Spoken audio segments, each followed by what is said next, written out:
Well, good afternoon to all of you. Welcome to this joint executive personnel committee meeting of the Hamilton County 911 Emergency Communications District. This joint committee session is meeting by way of Zoom technology pursuant to state law in Tennessee. And this meeting has been duly advertised to the public, also pursuant to state law. Given the fact that we are meeting by Zoom, it's imperative that all of your technology is working today, and any vote that we take today will be done by roll call voice voting. So I want to thank all of you for your time this afternoon. I'm going to call the meeting to order, and I will ask for a roll call if you would. We'll ask Jay if you would call the roll for us, please. Chris Adams. Here. Daisy Madison. Here. John Miller. Here. Eddie Phillips. Here. Ted Rogers. Here. Brad Tucker.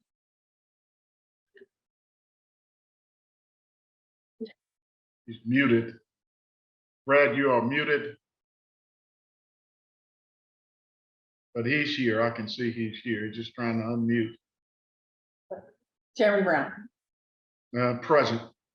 Okay, item number B. Item B is approval of the agenda. You've all been previously sent the agenda. Take a look at it, and if there's no additions to the agenda, I'll entertain a motion to approve the agenda as presented. Is there a motion? Motion to approve, Adams. By Adams, is there a second? Second, Miller. Seconded by Miller. Any further comments? Roll call, please. Chris Adams. Yes. Daisy Madison. Yes. John Miller. Yes. Eddie Phillips. Yes. Ted Rogers. Yes. Brad Tucker. Chairman Brown. Yes. All right, only two major agenda items that we have today. One is an update on the executive director search and process. So I'm going to call on Dr. Goahagan to give us that update. I wanted the personnel committee chaired by Ted Rogers and the executive committee to have a complete understanding of process and where we are today with the goal of making a recommendation to the full board regarding this very strategic and important hire for the district. Dr. Goahagan, would you do that for us, please? Yes, sir. Attached to two items that were attached to the agenda was one's the announcement for executive director that included the job description that was previously discussed and approved by the executive committee and the full board. The second one was the memo to file, which was basically just a rundown, TikTok, if you will, of the items that we went through all the way through the appointment of Jeff Carney as acting executive director through this meeting today. The process, as discussed in board meetings, was to be an internal process only. We did that, posted it on NeoGov, announced it to everybody within the agency. As expected, we only had one application from inside, and that was Director Carney. Let me ask you something. When you say you made the announcement internal, was an internal memo notification sent to all district employees? Yes, sir. That was the email that was sent out along with the job description. Okay, so that was sent to every employee within the district. Yes, sir, it was. All right, thank you. I'm just getting clarification. All right. Yes, sir. I did also attach, or actually Jay attached Director Carney's application along with his resume. So you should all have that at this time. And so that's where we are now. At this point, we're looking at that application and moving forward with the board. All right, Dr. Goahagan, and I will say to Ted Rogers, Ted, you can be a doctor too. You have the expertise. He says no. Relative to, and I did review Acting Director Carney's submission, his file he appears to be well qualified for this position. In your assessment, Dr. Gohagan and Ted, does he meet all the criteria for this position? Yes, sir. Not only does he meet it, he surpasses it in many areas. So he meets and exceeds. Ted, how Yes, about sir. your perspective? Yes, I agree. Okay, how long did we keep the posting up? As is typical of county employees, it was held open for a week. And that's pretty standard practice in Hamilton County when we do internal searches. Yes, sir.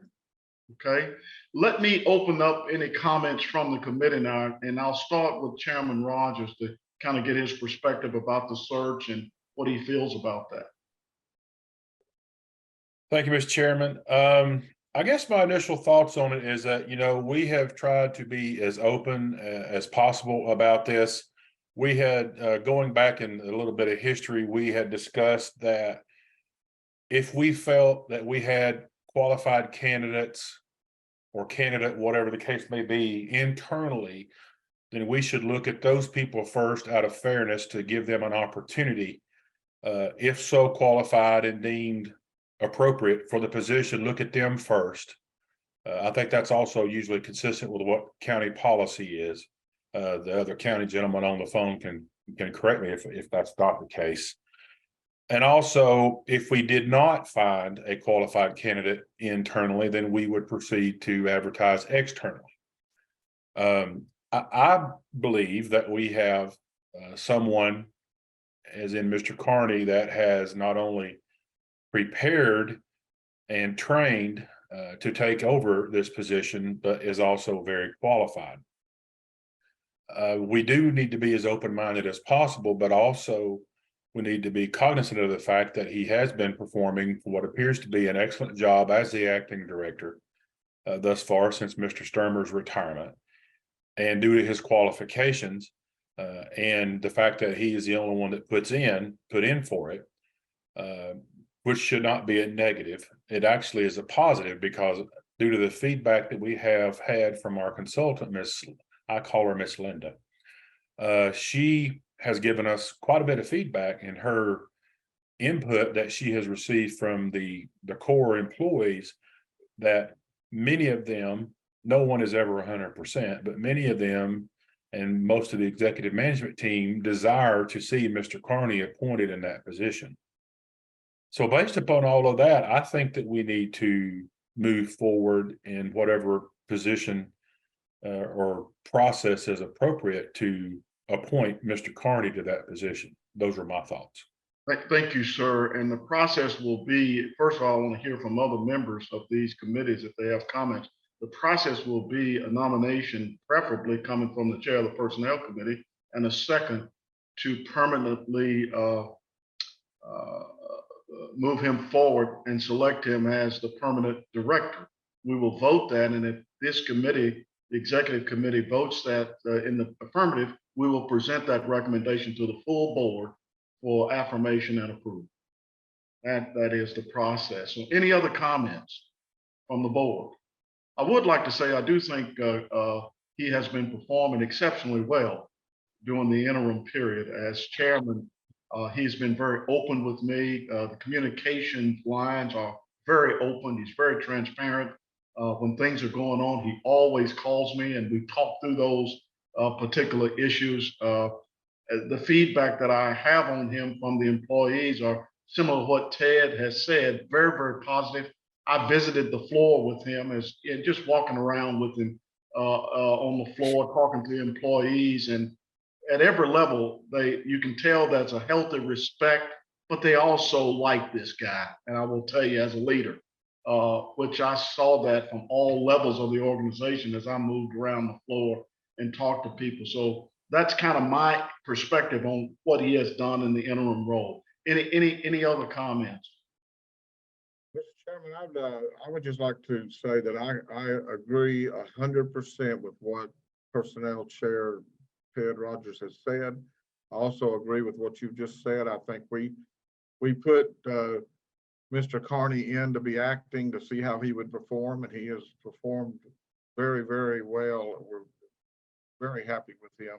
I also think that we're on solid ground because in the county, it's a kind of it is a well-known practice of promoting from within when possible. I know that both the directors here, Miller and Chris Adams and John Miller, have both promoted from within for their deputies and things. I know the health department has done that.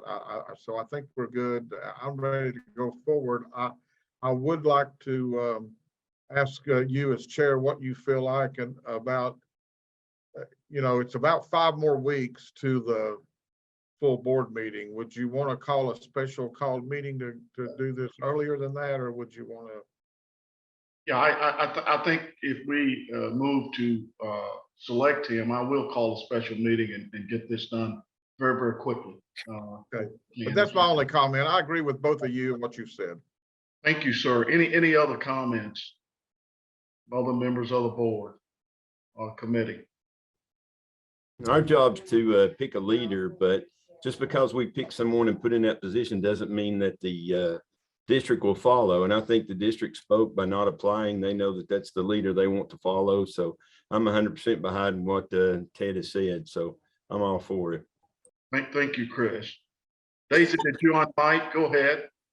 Oh, no, I agree with what's been said. I really need to commend Carney and John and that team for preparing and managing in a way such that we can transition so easily from John's retirement, essentially seamlessly. So I think from a theoretical perspective, this worked perfectly for us and for the citizens of Chattanooga and surrounding areas and all the ones we serve, the people we serve. So I'm on board, totally agree. Great candidate. But thank you, Daisy, for those comments. Anyone else? Don't want to leave anybody bottled up, as they say. All right. The other thing I'd like to add too, just for the record, Jeff not only has a local presence, but he also has a statewide stature and presence and a national stature and presence in emergency communication. So he is someone that represents the district very, very well. There was a recent call for him to come before one of the local city commissions, and he quickly told me about that. He did not hesitate to go and give them an update on 911 operations. So I'm very, very pleased with that, his ability to do that. He's growing very well in that area. With that said, Ted, if you would make the motion will be to recommend Jeff Carney for permanent employment as the executive director of Hamilton County 911 at the current salary that he has right now. His salary was 130. Angel, Dr. Gohagan sent me the salary schedule. And I think, let me make sure. I think it was just shy of 133, sir. Just shy of 133, 132 and change, as they say at the end of this. The same, huh? It was 132,781, according to Director Donick sitting behind me. Okay, all right, that's right. 132,781. That was the current salary that Executive Director Sturmer was making. I think it's appropriate because he's doing the same job at the end of the day. I would like to add, though, that he's a little bit from the midpoint as I look at that. That's something I'll talk to Ted a little bit about, but I want to get this on the table now and get this motion made. Ted, if you would make the motion. So moved. He moved it. Is there a second? I love Ted's shortness. So moved. Second, Adams. Second by Adams. Okay, roll call, if you would. This Chris is to Adams? select a permanent Yes. director. Yes. Chris Adams, Yes. Daisy Madison, Daisy, you're up. Try to unmute without reckon. Daisy, there she goes. No, okay, I'm sorry, I've been trying to speak and I was on the wrong place. I'm fine with where we're headed on the motion. I think I mentioned early on that generally speaking, when people are hired, and this, and this has nothing to do with how great I think Jeff is. They don't necessarily, let's see, we were to look at what the process is for people who are promoted. And this promotion is, while it is the executive director, there are other positions that when they're promoted within, there is a criteria. And I think we said you all were going to look at it. No. At the time that I really questioned the interim salaries at the time that we did it, if you guys remember, and everybody, and I was essentially told that that was interim, and when he was hired, that would not necessarily be the case. And so I just, from that perspective, I feel like I was a little bit misled, probably with my own understanding, nobody purposely, or I just misunderstood. But we did have that conversation, and I noticed even as we're doing it now, it just sort of it comes in without being discussed, and I almost didn't get the opportunity to put it in.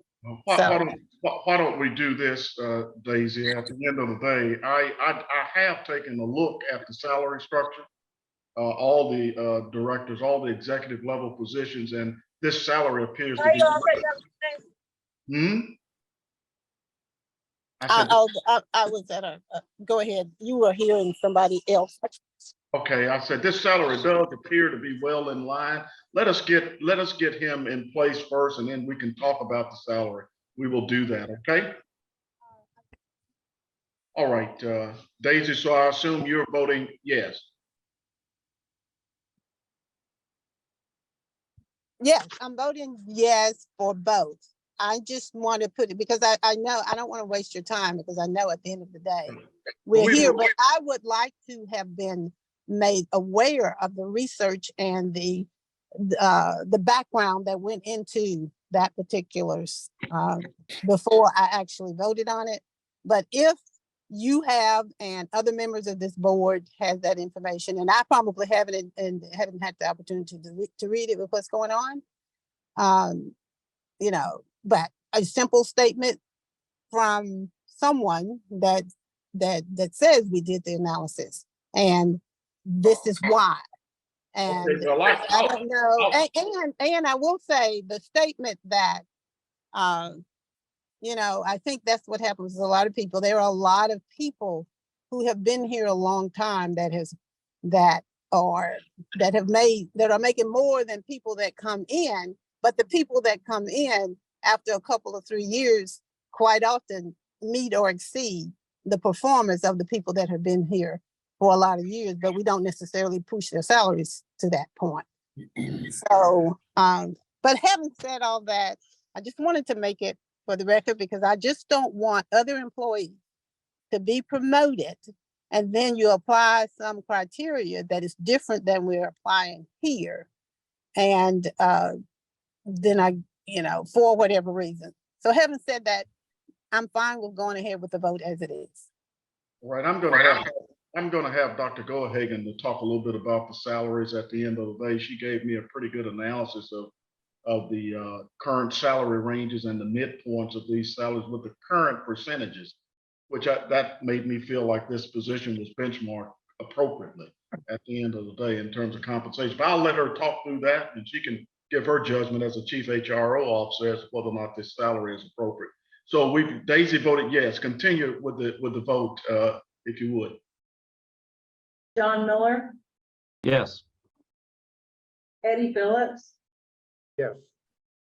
Ted Rogers, Yes. Brad Tucker, Go ahead, Brad. We got to hear you. Yeah, you're still muted. Raise your hand if you say yes. Thumbs up, yes. You got it. You saw it, Jay. Chairman Brown. Yes. Okay, with that, it is approved. We have duly recommended appointing him to the permanent role. We will ask Jay to call a meeting of the full board to confirm and affirm this selection. Dr. Gohagan, if you would, my recommendation was to leave it at the same salary level, but you gave me a good analysis of these salaries. Would you talk to me a little bit about, I noticed that this acting position, it's rated at a 92, and even the midpoint of the position is 144,000, and the position is at 91%. So would you talk to us about that? That's exactly, actually, I was just looking at the numbers that I sent you. When Director Carney was appointed as acting director, the board decided to keep him at the same salary that Executive Director John Sturmer was, which was at pay grade 92. And he was making at the time 132,781, which is 91.6% of the midpoint. If you move Director Carney into pay grade 92, that will be he's 91.6% of the midpoint if you keep him at that salary. That is not unusual. We have had a few people come in, most recently, Bruce Garner came in at, I believe, 90% or 91% of the midpoint as well. We just had a promotion internally for our cybersecurity position, which was 92% of the midpoint, if I remember my math correctly. So that's in line with what we have been doing based on experience. Director Carney, I don't think anybody can say that he does not have the experience and the requisite knowledge, skills, and ability to account for that 91.6% of the midpoint. Okay. So your recommendation would be, as the chief HRO officer, that this salary is appropriate. Yes, sir. That would be my recommendation. Yes. Thank you for that. Any other comments about the salary? Yes. Go ahead, Daisy. Thank you so much, Dr. Cohagen. Yes, ma'am. And all I have to say is, please, people, if I express a concern and a vote is put forward that ignores that concern from my perspective, because the information you have just provided, I don't recall having received it. But if I did, I apologize for not reading it. But since I specifically, and this has happened to me in multiple times before, it's not that, I feel like it's disregarded. But it's not disregarded. You obviously went through the research, but somehow I'm not aware of it and I'm asked to vote on it. So therefore, it appears that I am whatever. Daisy, Yeah. let me say this, it may be So my fault for not. that's okay. passing it on. Yeah, but Yeah. I don't want to hold up people's time. And I don't mean this maliciously at all. I just wanted to make that comment. But what I'm but gonna thank you do so much. what I'm gonna do though is have Dr. Gohagan send that research to every member of the committee here. Just pass that along so you'll have it. And by the time of the full board meeting, if you have any concerns about it, we can voice them there at the end of the day. But I thought it was good analysis, and you will see that all these other executive level positions are right at the same benchmark at the end. Some are even higher than his in terms of percentage wise at the end of the day. So Daisy, thank you for that. That's good consciousness, because compensation is very, very important. Thank you for this vote today. I would like to say this to Ted and the Personnel Committee and the Executive Committee. As we move forward, I would like for us to take a look at succession planning for the district, especially in the hiring of the operations director for the district. I want to talk a little bit about that position and the function of that position. I think we need a deputy director, someone that is clearly second in command, in case something happens to Mr. Carney, he's out of pocket in terms of succession. So I think we need to look at that operations position and take a look at maybe really realigning it in a way and repurposing that position for a broader role in terms of leadership. Also, for all executive level positions within the district, I really want to put this before the board that you can hire those positions, but to confirm and affirm those positions, the board will need to confirm and affirm any executive level position. This is standard in government. If you're the mayor of the city of Chattanooga, you can hire a police chief, but the city council is the one that really affirms it. And I think this board, especially for the executive level positions. Now, positions below directors, that can be done through the operations staff and Mr. Carney. But for any executive level position, I think the board needs to be actively engaged in affirming and confirming those particular hires. So Ted, I want to take a particular look at this operations director position and to talk about that and talk about the role. I do think that position should be advertised regionally as well to give us a broader view of candidates for that particular role. But we'll talk about that through personnel, Ted. We need to meet and talk a little bit about how we move that forward. The other thing is that I'd also like Dr. Gohagan and Ted to talk about a performance bonus kind of plan for our executive leadership team. I don't know what that would look like. I just want to get the conversation on the table. I believe in incentive-based performance.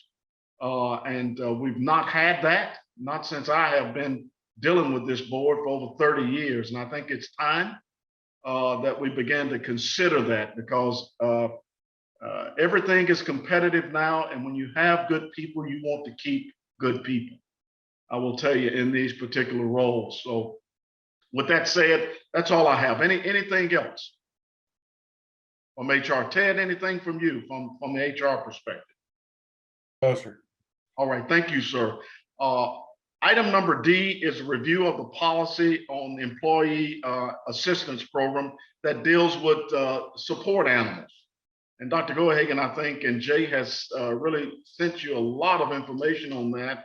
We'd like to kind of get Dr. Gohagan to talk us through that. We've had an employee that made a request to have one of these animals, which I asked Mike Mann and the HR team to take a look at our policy and see where we are, whether or not that policy needs any changes, needs to be brought up to date.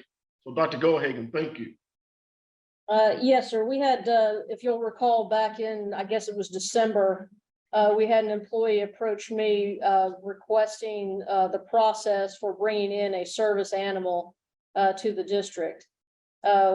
We initially reached out to Mike Mann and we discussed this. It became quickly apparent that we needed somebody who was capable of handling the ADA aspect of it all, because that is certainly a lawsuit we do not want to deal with.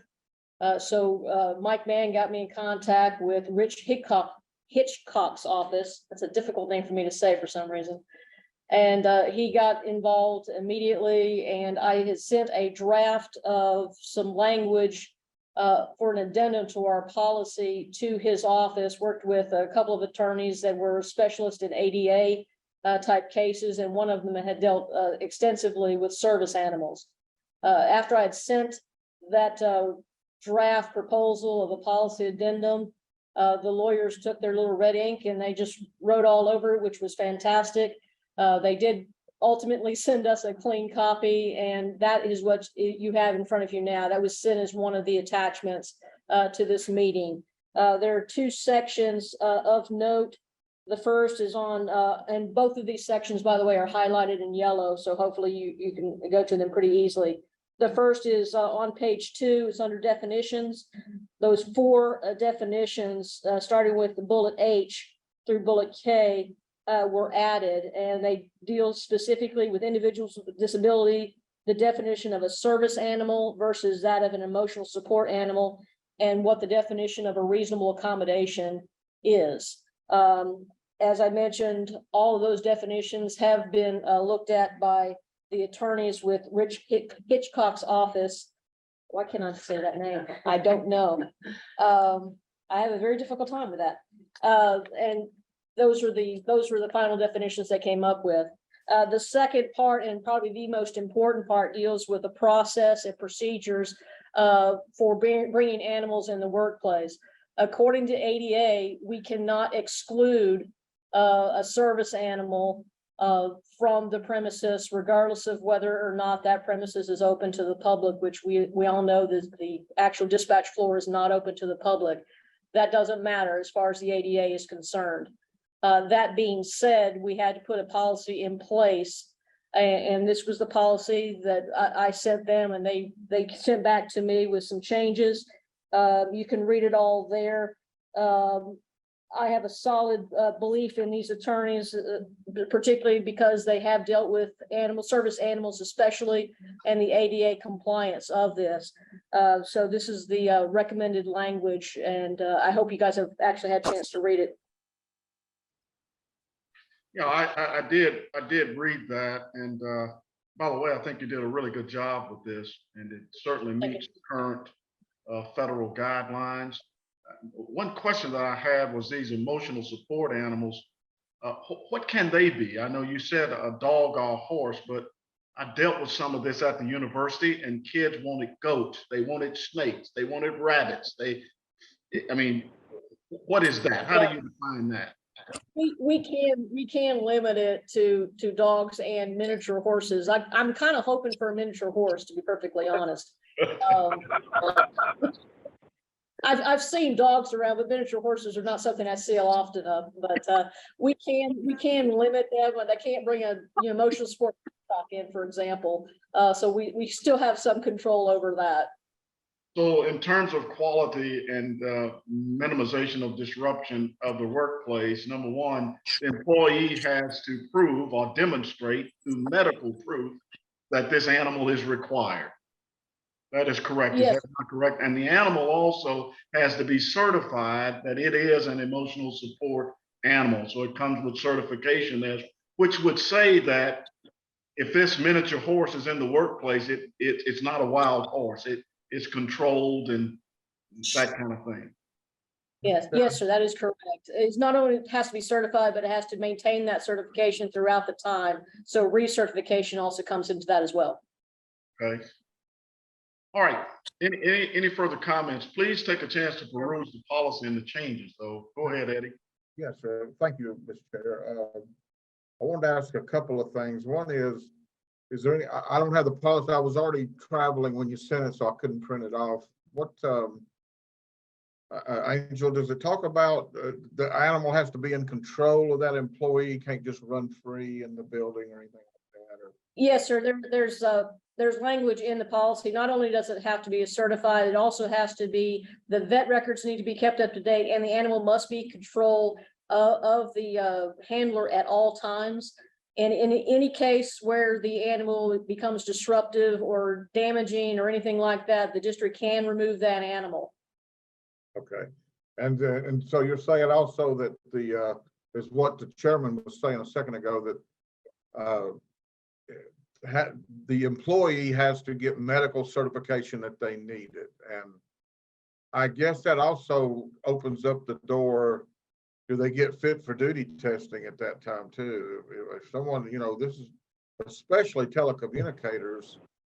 We want telecommunicators that are so emotionally distraught or whatever, they have to have a dog with them all the time. You know what I'm saying? I mean, so what does that do, or how do we address fit for duty?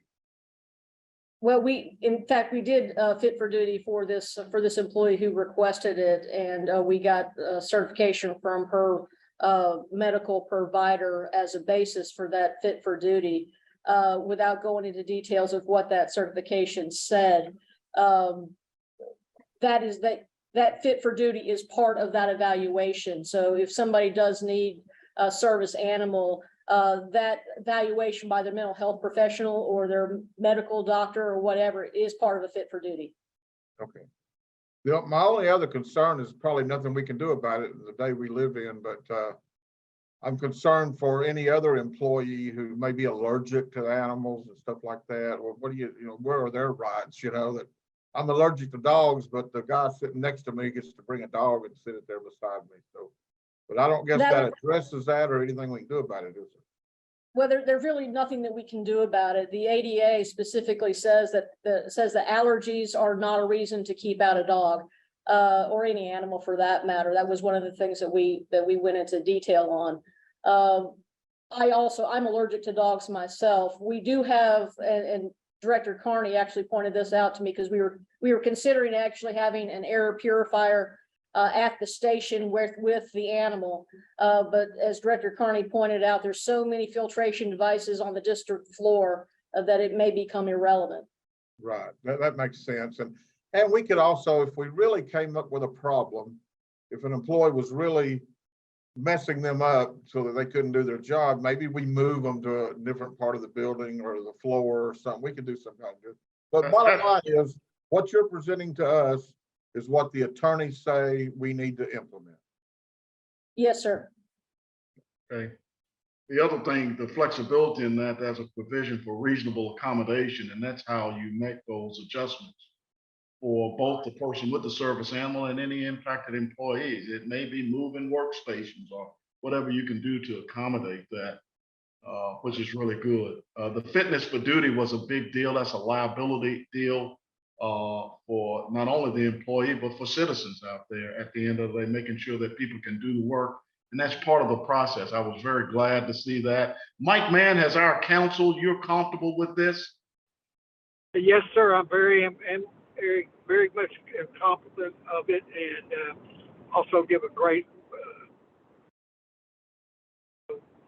commendation to Dr. Hagan. Okay, thank you for that. Mr. Chairman, does this apply to board members? I may have a snake I want to bring too, so I didn't know if this applied. And I want the record to show that board members are not required to have any kind of fit for duty testing. I'm not sure you could have it both ways. All right, Ted, being chair of the personnel committee, this is a personnel action. Would you make a motion? May I please? Did I? Go ahead, Dave. I think they. Go ahead. I would just like to say, I really do appreciate the fact that we are going in the direction we are going. I mean, it's because we're required to, but I hate to see any group of people excluded because we are, quote, uncomfortable. Because it just takes time for us to get comfortable with things that we're not used to. So if they can do the job and reasonable accommodations are possible, I guess that's what we should do. So just wanted to say that. Thanks, Daisy. And the research has shown too, I did a little reading on this, when these animals come into the workplace, it has a positive impact on the rest of the employees, believe it or not. It just creates a different kind of environment that's positive, not very negative. So I agree with Daisy that we have to accommodate all within the workplace. That's what ADA is all about. Ted, if you would, if there are no other comments. Oh, I see Dr. Miller, John Miller. I have one. If this is the final draft, there are a couple of typos in number C or letter C, item 2. Very minor. There's an is there that I think should be in, and one extra not, NOT, in the very last sentence. You're correct, good eye. I won't nitpick any further. Actually, my emotional support squirrel noticed that. Scout squirrel. All right. Would you make those adjustments, please?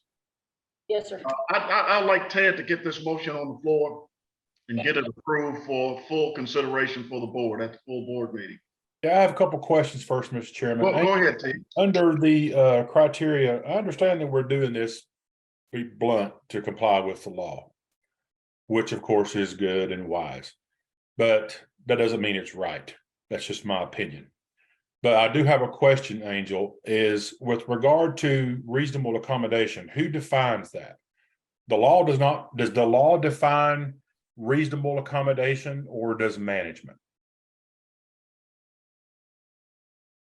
Well, without trying to speak out two sides of my mouth, it's technically both.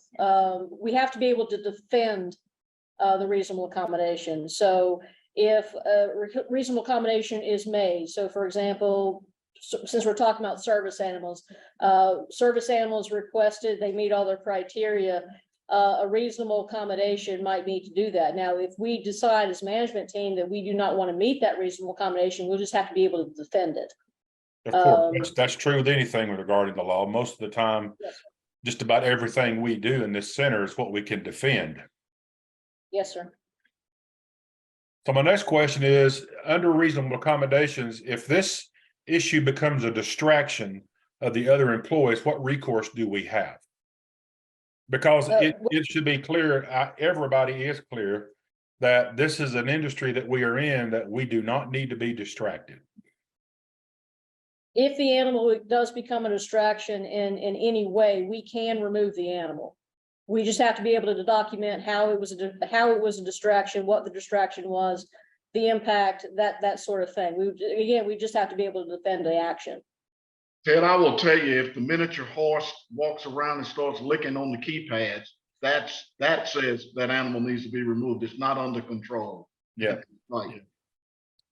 I'm just concerned You about know the what? Now, liability. that's a good point, what you just said, Chairman. What about these animals potty trained? Is that part of their certification? They're not gonna be, you know what I mean? Messing up the floor? Yes, sir, that's actually part of the training and the requirements of the certification as well.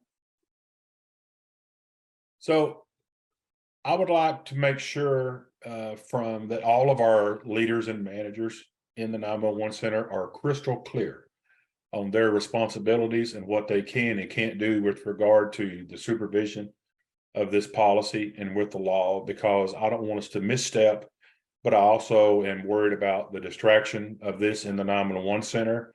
And I'm worried, frankly, about this potentially being abused. And so as long as management is well-trained and understands the ramifications of all this, I'll make the motion. Right. Is there a second? Adam, second. Okay, seconded by Adams.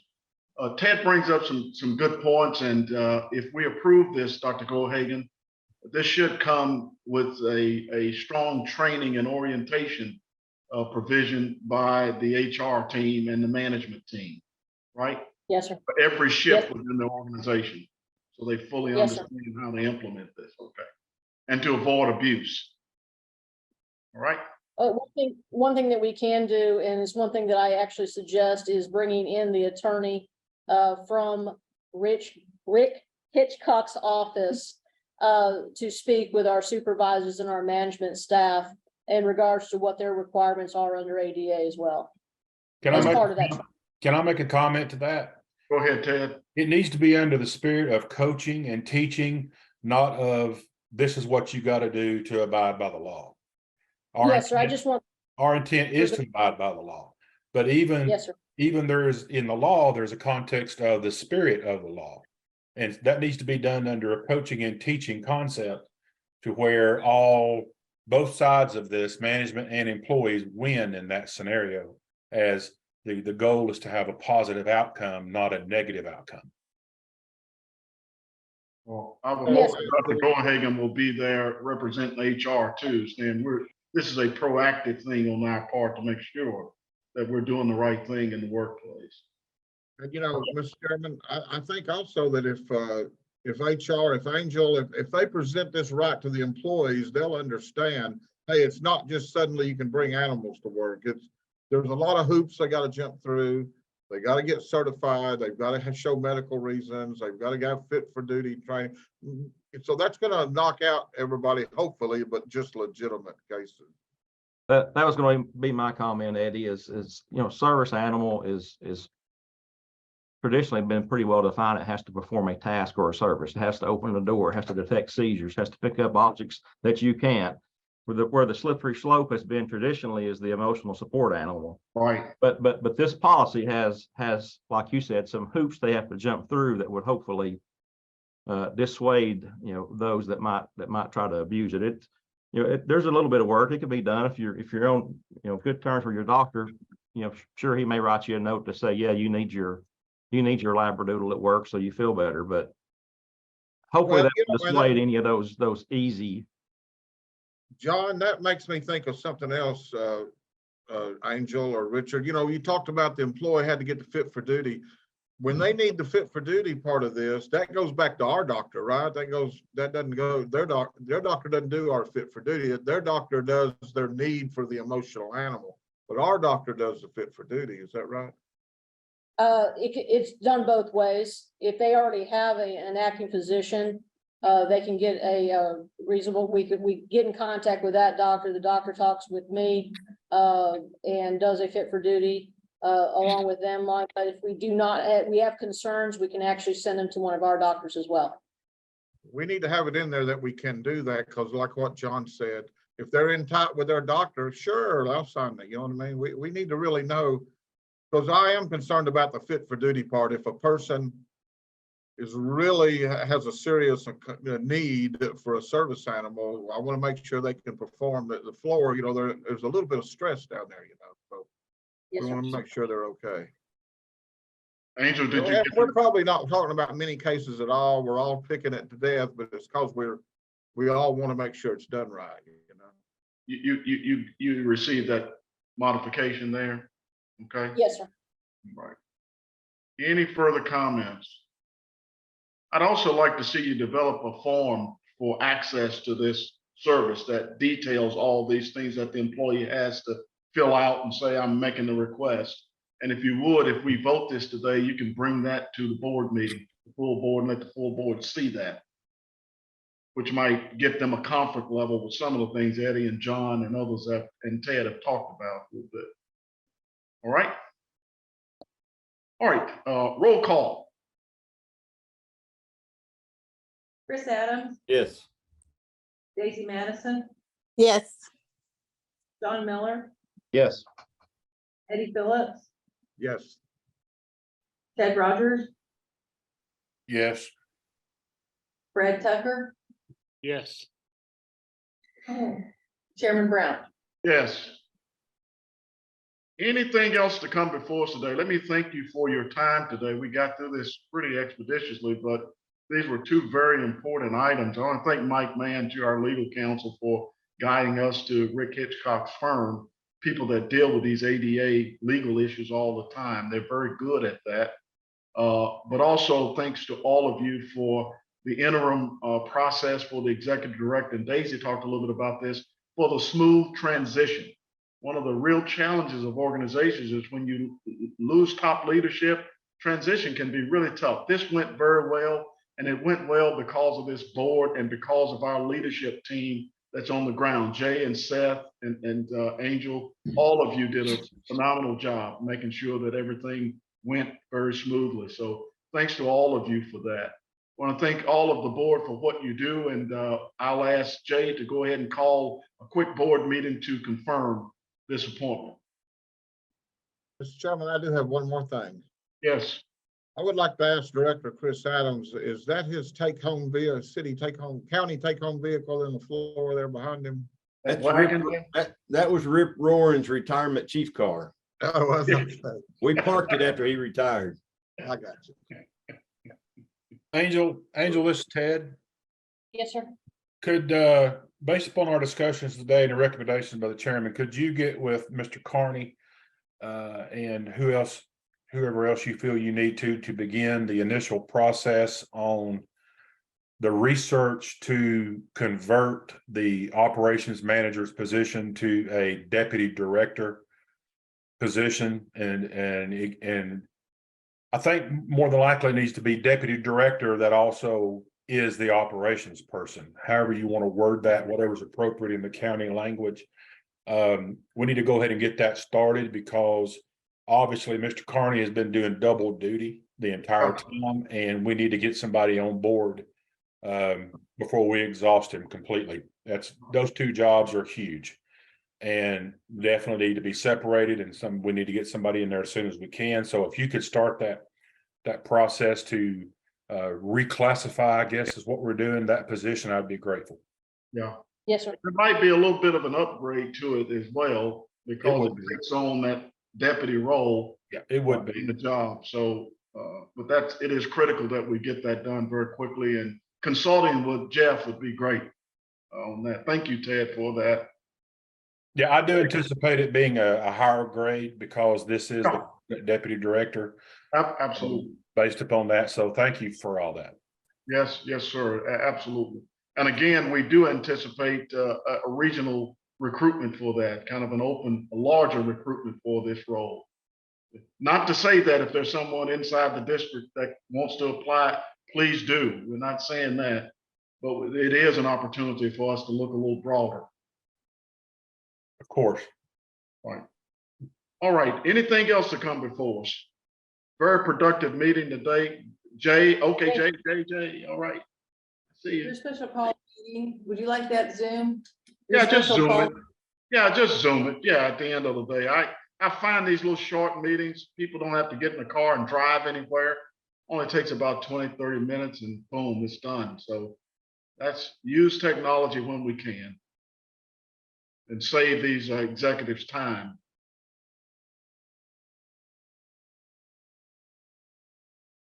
Every time we do a meeting of sort, I see Chief Murphy's on 3 or 4 phones. He's got something else.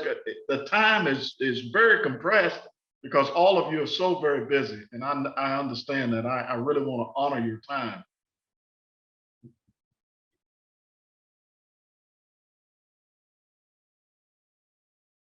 Well, again, with nothing else, thanks to all of you, and if not, we'll entertain a motion to adjourn.